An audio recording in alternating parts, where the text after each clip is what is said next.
Hello everyone, how are you? I hope you guys are fine.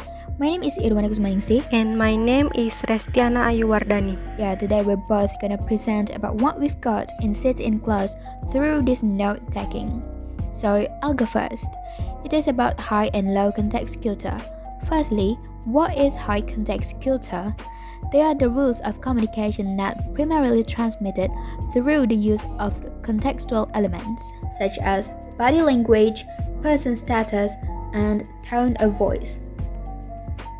The characteristics of high context culture are less verbally and less written, more internalized, multiple cross-cutting ties and intersections with others, long-term relationship, strong boundaries, and also focus around the personal face-to-face relationship.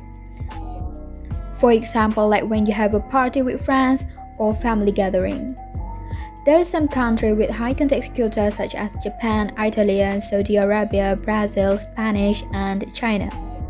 People within a high context culture usually tend to be aware and observant of facial expression, body language, change in tone, and other aspects of communication. Now, we're gonna move to low context culture. For this point, I think my partner will explain it. The Restiana, time is yours. Thank you very much for the chance that you've given to me. So, I will present this point about low context culture. The definition, example, and also the characteristic of low context culture. So, low context culture is communication less dependent on history or narrative, or stories and societies where people tend to have many connections but of shorter duration. It's usually rely on elaborated codes.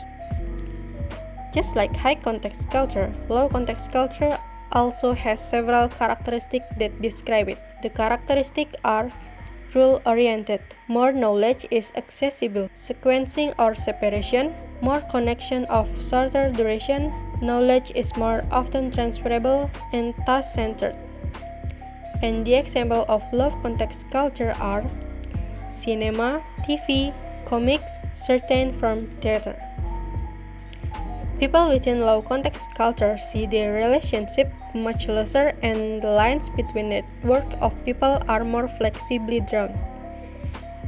And the countries with low context culture are Germany, United States, United Kingdom, Australia, Scandinavian, and French.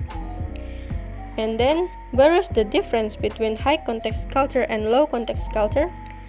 The first one is the structure of relationship. High context culture is a dense, strong boundaries, and long-term relationship, whilst low context culture is loose, wide networks, and of course in shorter time. The second one is the main type of cultural knowledge. In a high context culture, more knowledge is below the waterline, in other words, implicit. But in low context culture, more knowledge is explicit. We know that context culture always influences communication. Start from culture differences and then it causes behavior and personality differences, such as thinking, communication, manners, and norms. Yeah, and otherwise, how communication influences culture? So, the performative view of communication's influence on culture holds that culture is a performed activity or a role. And according to this performative view, we are, all of us, that living in this world are actors playing a role in a cultural context. And last, the summary that I got from high-low context culture is high context culture are those that communicate in ways that are implicit and rely heavily on context. In contrast, low context cultures rely on explicit verbal communication. That's all our presentation. Thank you for watching and listening to this presentation about note-taking and the material. Thank you.